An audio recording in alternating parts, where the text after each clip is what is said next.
is the Light of Truth radio broadcast with Michael Boldea.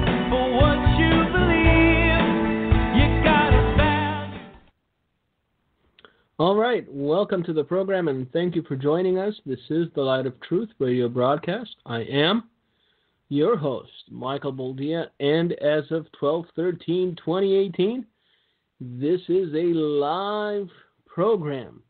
So thank you for joining us. I apologize for not being here last week. My daughter had a school recital, and it was beyond my control. The times conflicted, and I just needed to be there. So I was. I didn't know it was supposed to be last Thursday. My wife reminded me Thursday afternoon, so I really couldn't do anything about it. But we're here tonight. Few things to talk about, because apparently the world is spinning faster and faster into madness. It's the best way we can characterize it at this point. We look at everything that's going on, both within the borders of these United States, without the borders of these United States, and everywhere in between. So I was thinking today that if anyone needs an extra $50,000 real quick, they can go and stand on the lawn of the richest person in their town and demand that if they're not paid $50,000 US, they will kick in the door and basically take over their home, go and become a permanent resident. This is the latest. If you haven't heard about it, it made me chuckle quite a bit. It was actually funny to me. The caravan that has been loitering around Tijuana and other Mexican villages has demanded that the United States pay them $50,000 US per person to go back home. So in exchange for $50,000 USD, they promise they will return back to their hovels, their straw-roofed huts, and evermore forget the idea of migrating to these United States. I'm one of those taxpayers that really is opposed to the idea of paying anyone sort of extortionary money, because this is what it is. It's attempted extortion. Give us money and we'll leave you alone. If you don't, we're going to do our best to come into your country illegally. So this is the new request, demand, whatever you want to call it. And if that one doesn't make you chuckle, then you've lost your sense of humor. But it is true. This actually happened. It's something that was requested by the caravan. It now is its own thing. It exists as a whole, the caravan. And so for $50,000, which is more than most people make in a year, the unwashed masses of Guatemala, Mexico, and other nations are willing to return back to their countries of origin, well, $50,000 richer. But the question begs to be asked, as is the case with these situations. Let's say that out of human kindness, charity, goodwill, and the spirit of Christmas itself, we decide to pony up $50,000 per person. They're saying the estimates right now are around 6,000 people. What's to say that next week there won't be another caravan of 10,000 people demanding $100,000 to go back home. See, this is the point when you give in to extortion, and when you first capitulate, then you will forevermore capitulate. This is why some of these scams that you hear about online are so effective. This is why they work so well, where they convince lowly men to send them pictures and then they blackmail them, essentially, into sending them money, or they'll make the pictures public. If said individuals capitulate the first time, you hear these stories on the news, and you know, you want to feel empathetic for them and you want to feel sorry for them, but then again, you really don't, because you could make better use of your time. You're a dunce. Stop being dumb, you know, clean yourself up, go to church, and you'll find somebody.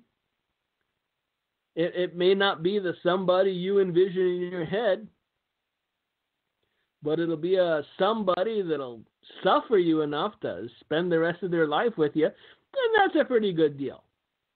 So, yeah, once these guys send the first check or the first money order, or however they pay, I don't know how it works, but once the first payment is remitted, then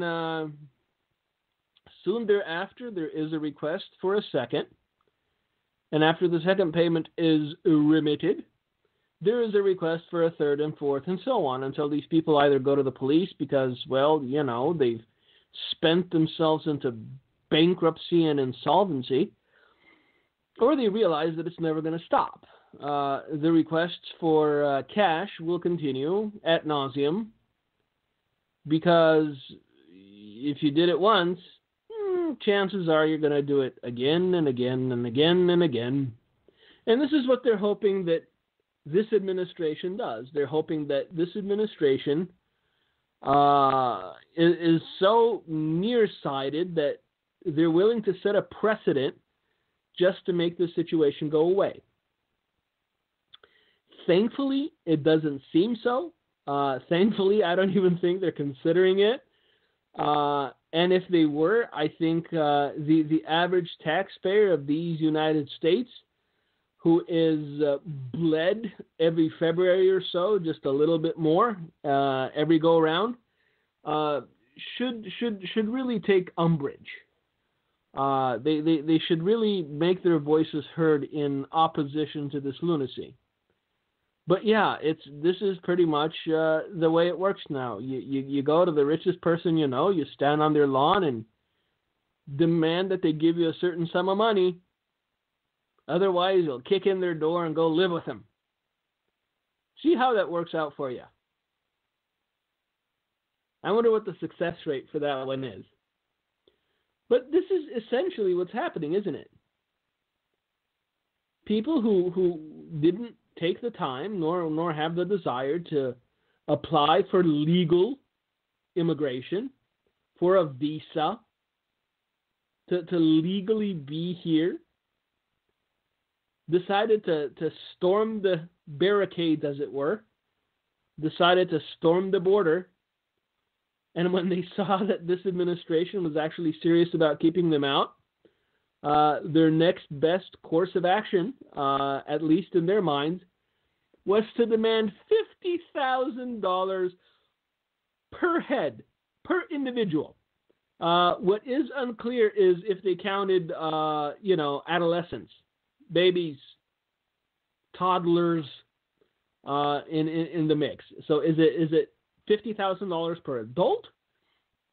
Or just if a mother's got, a 6-year-old, a 4-year-old, and a 1-year-old with her, is it now $200,000 to get the whole family to go back to Guatemala? Just a question. I don't know. I didn't dig that deep into it because I have better things to do with my time, to be perfectly honest with you.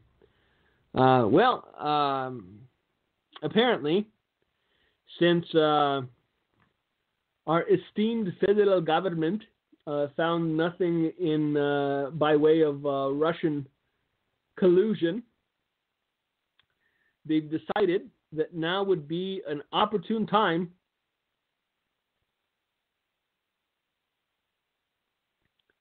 to investigate the inauguration of Donald J. Trump. So it's getting a little comical. It's not silly anymore, and I think because you're not in it every single day, I think we can say it's comical. But if you were the individual in that particular meat grinder, every single day something new popped up. Even if you were a person of good humor, even if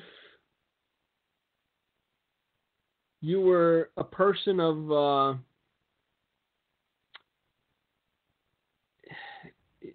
the kind of character that nothing rattles you, it would get tiresome after a while, wouldn't it? The newest thing now is that federal prosecutors in New York are investigating President Donald Trump's inaugural committee amid suspicion that a portion of the $107 million it raised was misspent, according to a report. So, I don't know, 3 months from now, when this becomes a big old goose egg like the whole Russia idiocy, the newest investigation will be if Donald Trump uses one square or two when he goes potty. Because we know that if you were, like Sheryl Crow once said, if you use more than one square of toilet paper, then you hate the environment, you hate your fellow man, and you want everything to burn. So that'll be the newest investigation, I surmise, is how much toilet tissue does Donald Trump use? And is it enough to be an impeachable offense? That is the question. Is the man's usage of toilet tissue or the excessive usage thereof enough to impeach him? Because these people are grasping at straws. We all realize this. It's sad. It's tragic that it has been allowed to go on for this long. And it's not going to stop. Now that the crazies have the House, they're just going to keep coming.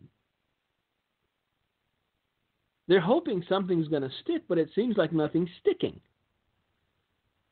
And so they have to go back to the inaugural committee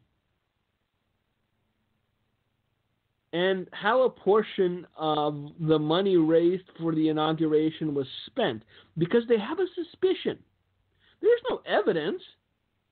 Somebody just woke up. I'm assuming it's probably the Mind Trust from Hawaii, Mazie Hirono, or another one of these luminaries that it's amazing they don't have to write breathe on one hand or inhale on one and exhale on the other just to remember to use oxygen. I'm assuming it was one of them that, decided there was suspicious activity. This is ludicrous. This is banana republic tactics. It's just insanity on its face. What was it that,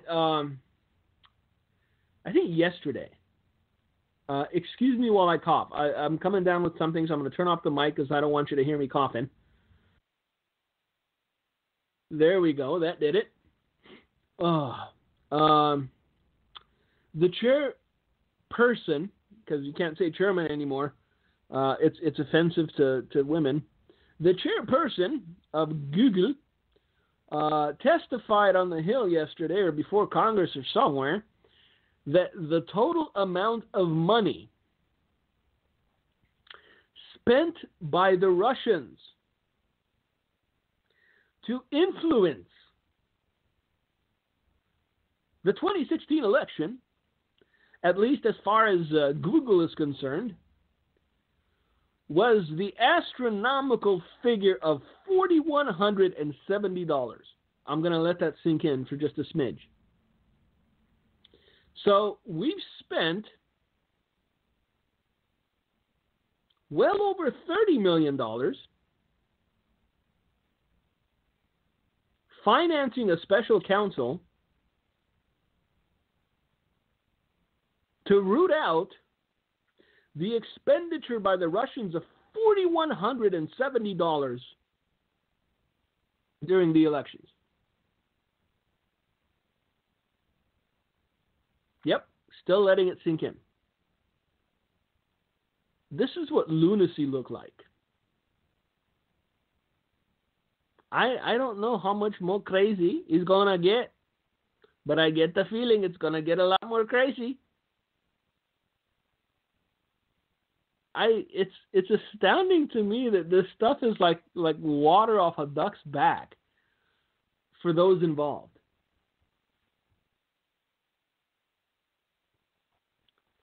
Because I don't know, after a while, let me just put it this way. I think if what is happening right now to Donald Trump and his family were happening to anybody else, their reaction would be far more volatile than his. I think he's restrained. You throw in all the tweets and everything else, and yes, I think it's very restrained compared to just the barrage of accusations that are as of yet unsubstantiated. There is no evidence. This whole thing started as Russian collusion. That's already been demonstrably disproven. And yet, special counsel's still doing what he does. Looking for something, somebody, somewhere, putting the screws to people who did nothing more than participate in a campaign. Threatening them with prison.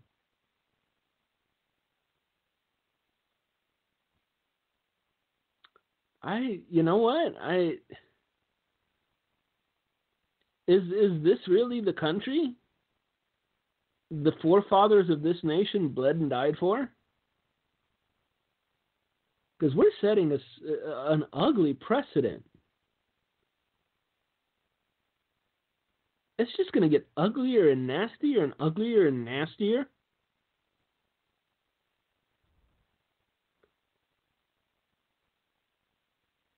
And I realize that the Republican Party is used to having a boot on its neck, but it doesn't matter how servile and subservient you are. Eventually, everyone gets sick of the boot on their head, on their neck. So it's troubling, and I tried to stay away from politics and the political arena, but everywhere you look, 24/7, this is what it's all about. Because right now they're already gearing up for 2020. And evidently the Democrats have no one. Scraping the bottom of the barrel with Beto O'Rourke. How'd you like that commie wielding power? So yeah, interesting times. Now, something else that happened this last week. There's two things I want to get to. One of them happened here. The other happened in France. And it's interesting that the French seemingly have had enough. And yet, because they've allowed the government to outlaw every means of protection, the worst they can do is throw baguettes and set their own neighborhoods on fire, I guess. But yeah, that's another thing that I was going to discuss if we had the time. But no, that wasn't the thing that happened in France that I wanted to discuss. First, though, something that is likely to affect all of us living in these United States. And I know there's some of you that keep a very close eye on earthquakes and whatnot. I am not one of those people. I see the Facebook feed sometimes, and there's people, man, that document every single earthquake anywhere in the region, meaning North America, and I just don't have the time or the inclination. However, there has been a rash of earthquakes in the Midwest of all places that is concerning even to those that don't really keep a close eye on seismic activity. So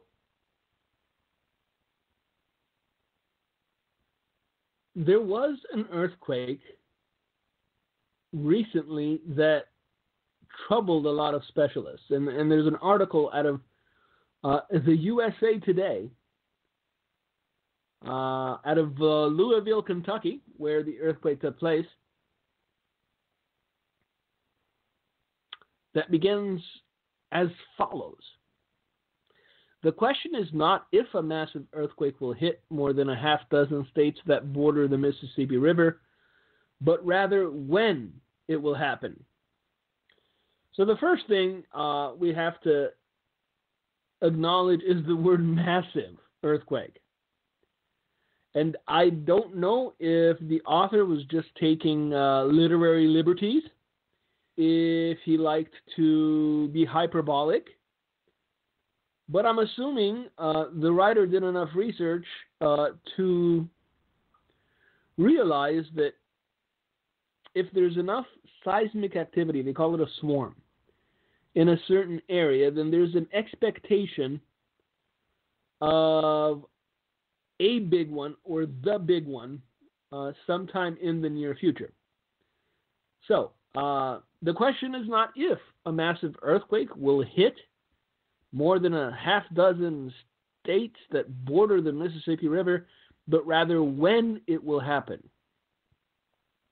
A minor earthquake early Wednesday that centered on Decatur in East Tennessee, about 60 miles southwest of Knoxville, was felt into Georgia, Kentucky, North Carolina, and South Carolina. A 4.4 magnitude earthquake is a reminder for people to be prepared, says John Boble, a public information officer for the Division of Emergency Management in Kentucky, which is part of the Lexington-Fayette Urban County government.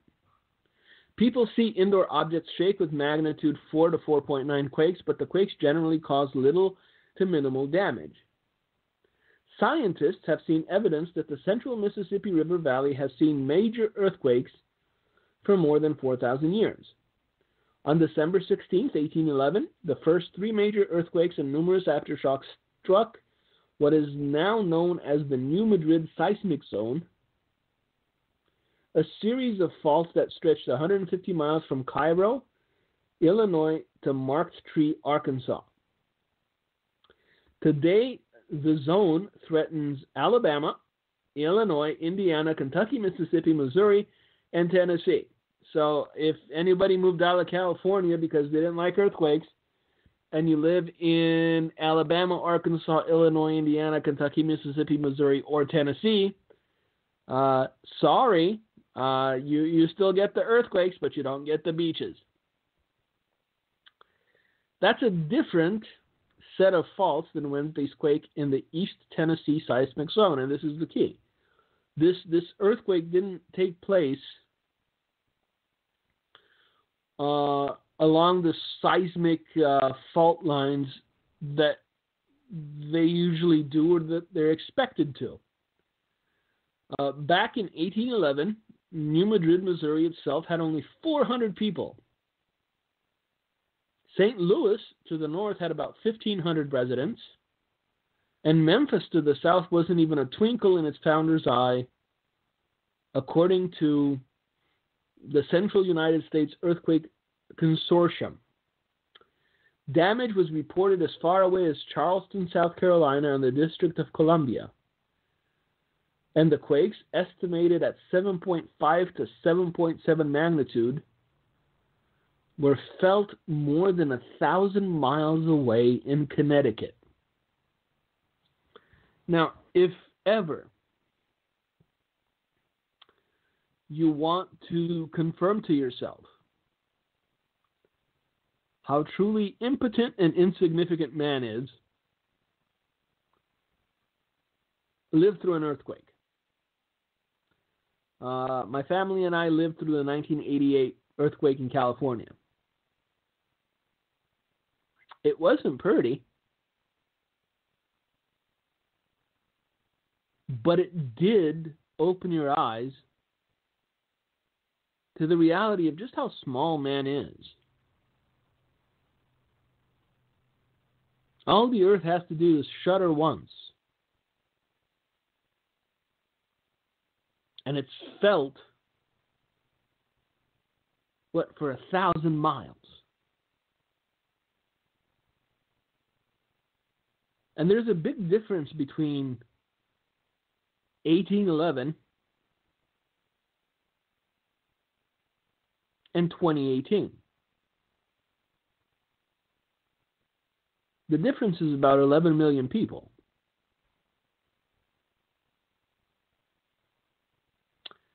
The article continues and says this: today, an estimated 11 million people live in the New Madrid seismic zone, according to TransRe, a reinsurance company that essentially insures the property insurance companies. The big thing we prepare for is with New Madrid, Boble said. Depending on the significance of an earthquake, Memphis, Tennessee would be gone.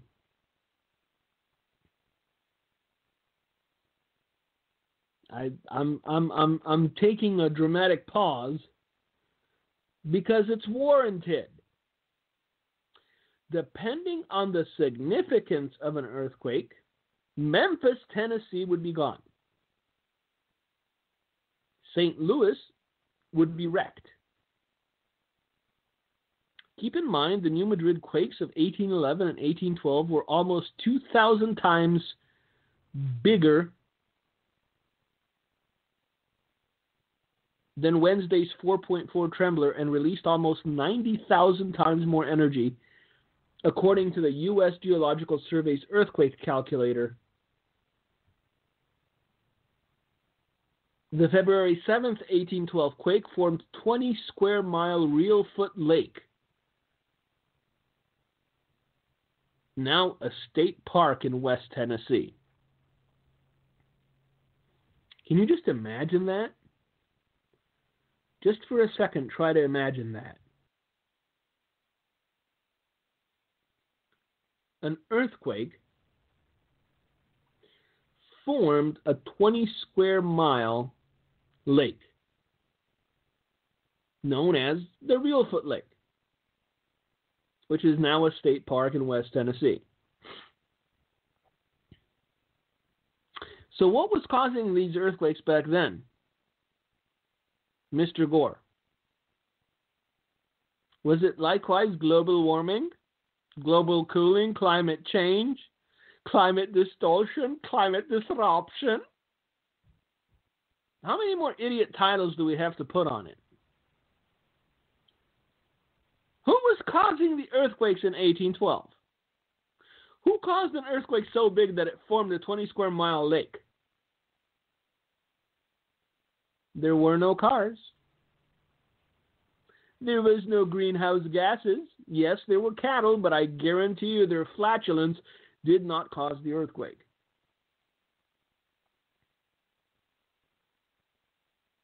So, for those that are still insisting on, everybody driving electric cars to save the planet, and if we all did, there would be no more earthquakes, history would contradict you. Keep in mind that that's not as strong as the largest magnitude earthquake in U.S. history.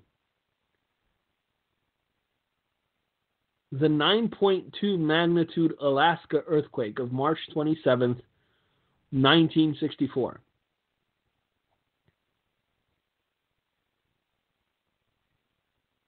But the New Madrid quakes affected an area 2 to 3 times larger and 10 times larger than the April 18th, 1906 San Francisco earthquake, which is now estimated as a 7.9 magnitude.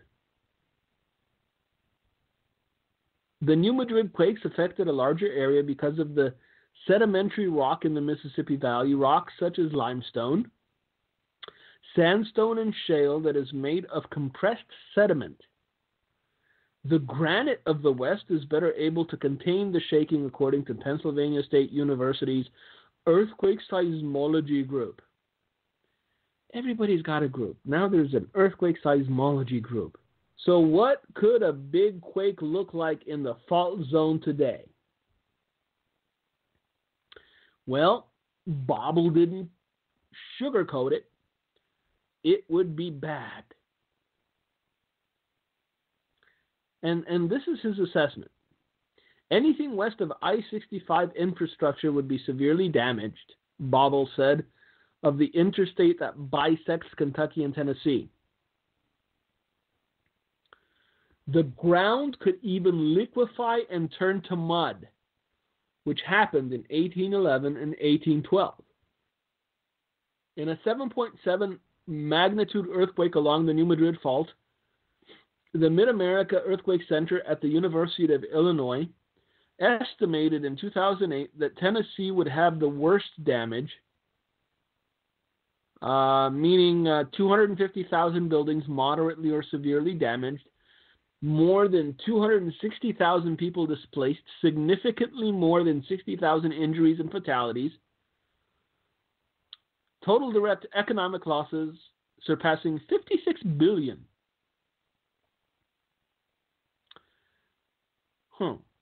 Depending on the epicenter of such a quake, areas within the NMSZ would experience widespread and catastrophic physical damage, negative social impacts, and economic losses. The Federal Emergency Management Agency said in 2008. So what's the point of talking about all this? The point of talking about it is that as children of God, we need to be prepared for every eventuality. As children of God, we need to hear the voice of God and heed the voice of God. Meaning that we need to go where He tells us to go, when He tells us to do it. Because when we take it upon ourselves to find our place of safety, we end up moving somewhere where an earthquake once caused a 20 square mile lake to appear.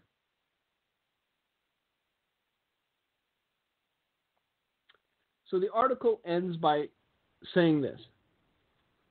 How likely is such a disaster?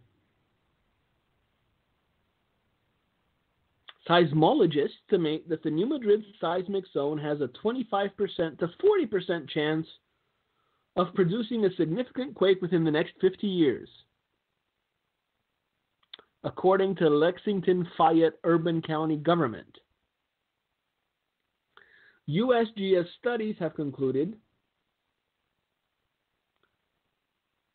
that the zone has generated magnitude 7 to 8 earthquakes about every 500 years for the past 1,200 years. So these earthquakes are cyclical in nature. And we're beginning to see seismic activity in places where, quite frankly, we would rather not see. Because when you talk about earthquakes, generally speaking.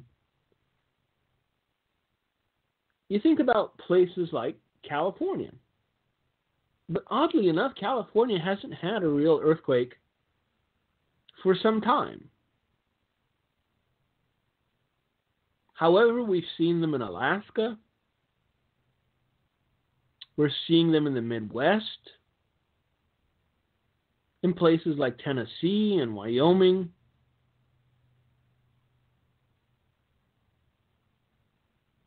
And we realize that there is no safe place except for where God puts you.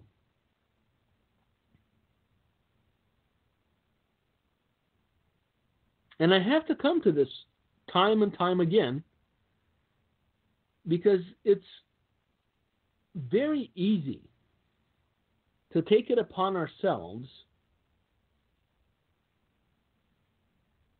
to ensure our own safety, at least in our own minds.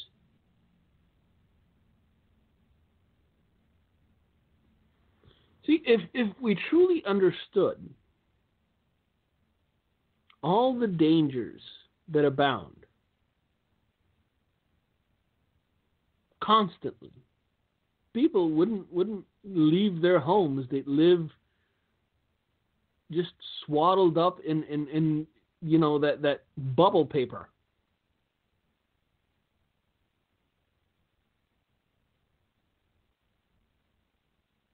We can't take it upon ourselves to ensure our own safety and protection because we are incapable of doing so, on our own at least. What we can and must do is grow our intimacy with God to such a point wherein direction from Him becomes a natural thing. See, when you hear the voice of God consistently enough for long enough, it doesn't take you by surprise anymore. You don't have the tendency to question it. You don't have the tendency to second guess it. It's yes and amen.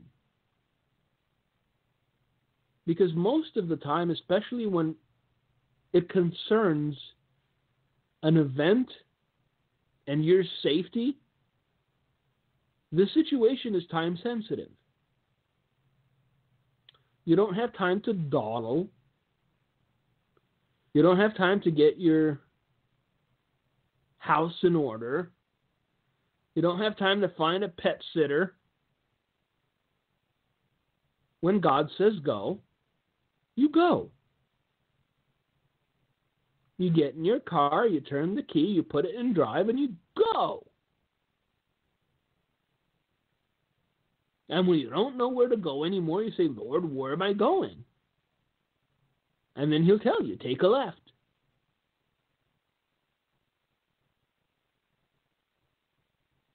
See, when we don't do what we're commanded to do, at the time we're commanded to do it, then our safety becomes ever more difficult to ensure because of our reticence in obeying instantly. Is God still capable of protecting us? Of course He is. But by that token, there's an easy way of protecting you and there's a hard way of protecting you. Jesus, Mary, and Joseph left and went to Egypt.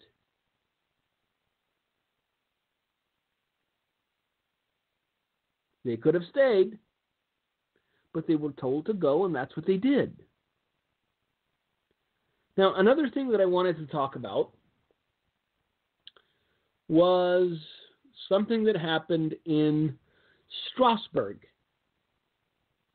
Because just when we start to, I can't say forget, but when our memories start to get a little cloudy regarding past events,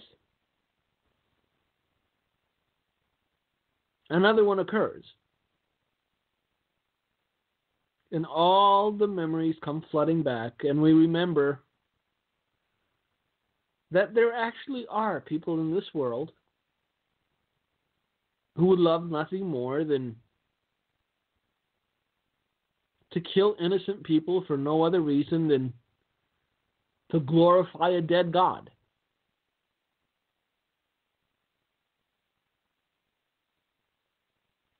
So 3 people are dead in Strasbourg at the hands of an individual who apparently is 29 and has had 27 prior criminal convictions, including convictions for violent robbery.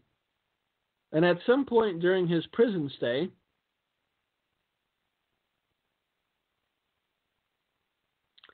he was indoctrinated. He was radicalized. He became an acolyte and an ambassador of the religion of peace. And he walked into a Christmas market in Strasbourg last Tuesday evening, and he started yelling something. And you know what? For the life of me, I never found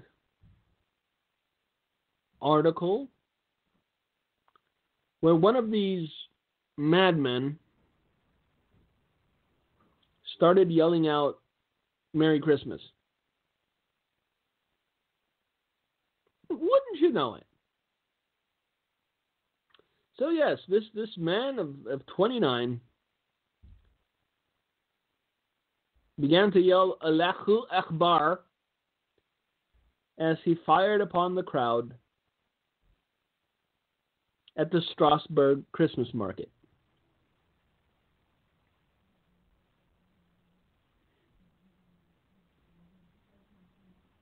Did he know any of these people? Nope, absolutely not. Were there likely women and children there? Of course there were. It's a Christmas market. I took my daughters to one here in Oconomowoc, Wisconsin, 2 weeks ago. It was fun to walk through. And they even had deep-fried cheese curds. It's Wisconsin. Everything has to do with cheese. So yes, deep-fried cheese curds, amazingly tasty, believe it or not. But I digress. So this feral animal didn't really care who was there, whether or not they were innocent, whether or not they were children. He just opened fire. So last count, 3 dead, 11 wounded. And yet somehow the propagandists in this country are still doing their best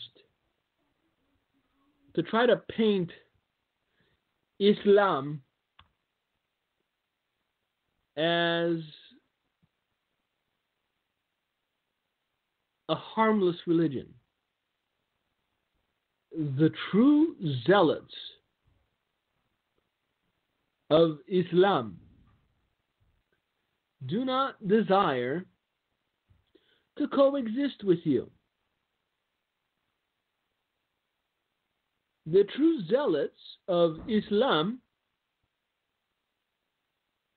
do not desire to understand your point of view. The true zealots of Islam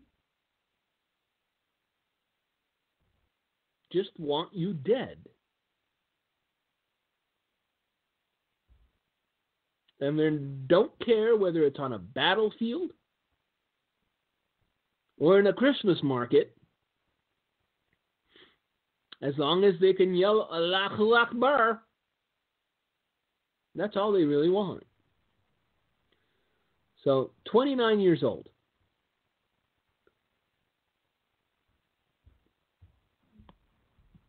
Now, hours before the attack, the suspect's home had been raided by police, who did find a hand grenade, a shotgun, and other weapons. And this young man, for lack of a better term, had been a suspect in a prior attempted murder that sparked the initial raid.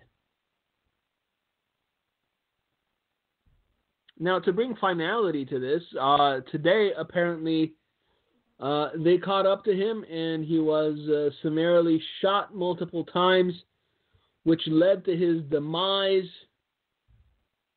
which led to the cold realization that there are no 70 virgins waiting for him in paradise.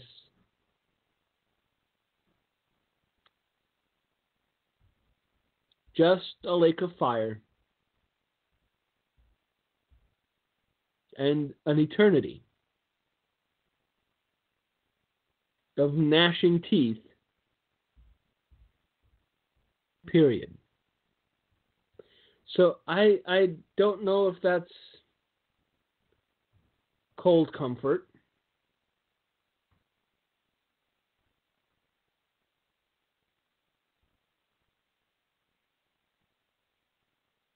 But what we need to understand is that though we may want to live peaceably with all men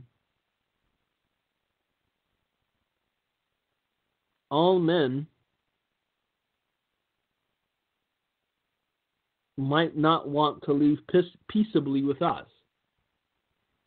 There are evil people in this world.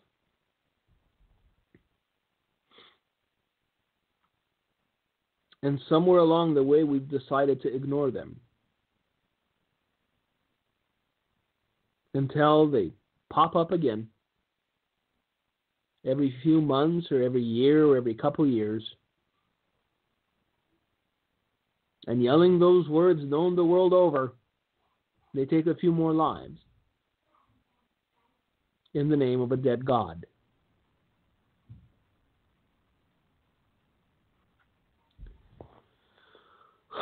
So what was the point of today's program? Well, I think the overarching point was quite simple. There are so many dangers in this world that there is nothing that we can do as individual human beings to ensure our safety and the safety of our family in perpetuity.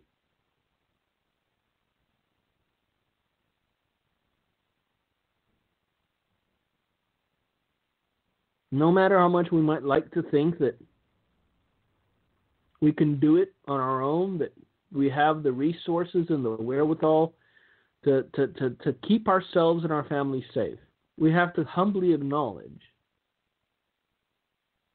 that God can do a far better job than we ever could.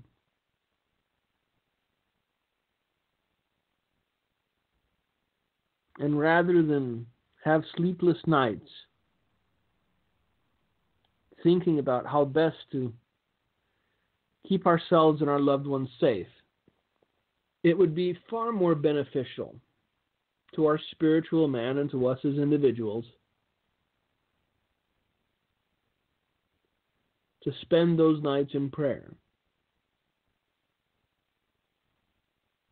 to spend those nights in fellowship with God, trusting in His almighty arm, trusting that come what may, He is on the throne. Come what may, He is able to protect. Come what may, He is able to keep you safe, to keep your family safe from all alarm. I've met people in my life who've gotten carried away with the thought of doing it on their own.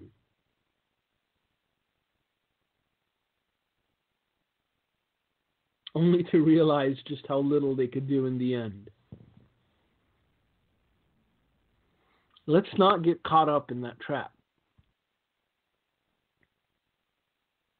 Let's spend the time that we have growing in God, growing in wisdom, growing in understanding.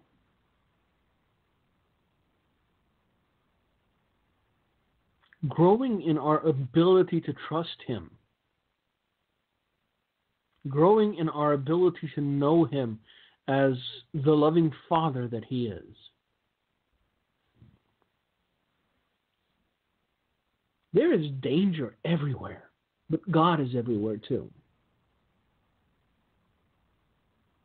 And so we lay it at His feet, knowing that He is able.